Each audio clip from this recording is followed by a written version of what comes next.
Hello guys, welcome back to my channel B lifestyle.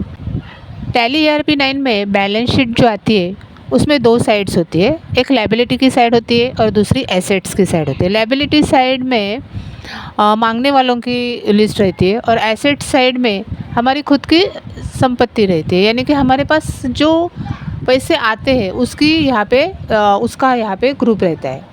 अभी liability side में first जो group रहता है वो कैपिटल अकाउंट का रहता है, यानी कि हमने बिज़नेस स्टार्ट करने के लिए जो पैसे लगाए उसे हम कैपिटल अकाउंट कहते हैं, उसकी अमाउंट रहती है।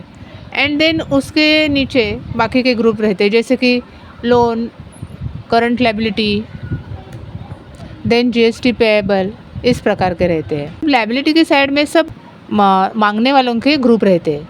सन्ड्री क्रेडिटर्स, मतलब जिससे हमने माल परचेस किया तो उनको हमें पैसे देने रहते हैं, लोन लिया तो उनको भी हमें पैसे देने रहते हैं। तो इसको हम सीआर करके भी मेंशन कर सकते हैं।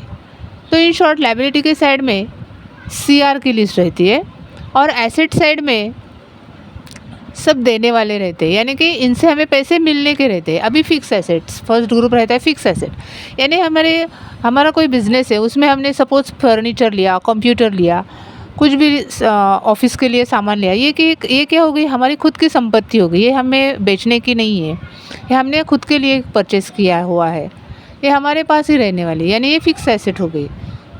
देन इन्वेस्टमेंट, मतलब कहीं पे हमने पैसे इन्वेस्ट किए, वो भी हमें कुछ पीरियड के बाद मिलने ही मिलने हैं, जैसे कि शेयर्स रहते हैं। देन करंट एसेट्स, कहीं पे हमने पैसे डिपॉजिट किए। Then cash in hand. Then bank account, bank में जो पैसे रहते हैं वो भी हमारी संपत्ति है, वो हमें मिलने ही है। तो एसेट साइड में ये सब ग्रुप रहते हैं। देन सन्ड्री डेबिटर्स, मतलब जिसको हमने माल सेल किया उनसे भी हमें पैसे मिलने ही मिलने हैं। इन शॉर्ट एसेट साइड में जो ग्रुप रहते हैं उनको हम डीआर करके भी मेंशन कर सकते हैं। तो दोस्तों, ये मैंने बैलेंस शीट के बेसिक पॉइंट बताए। तो वीडियो अच्छी लगी हो तो प्लीज़ लाइक करें, अपने दोस्तों के साथ शेयर करें, सब्सक्राइब करें। मिलते हैं इसे नेक्स्ट वीडियो के साथ, तब तक अपना ख्याल रखें। Thank you for watching.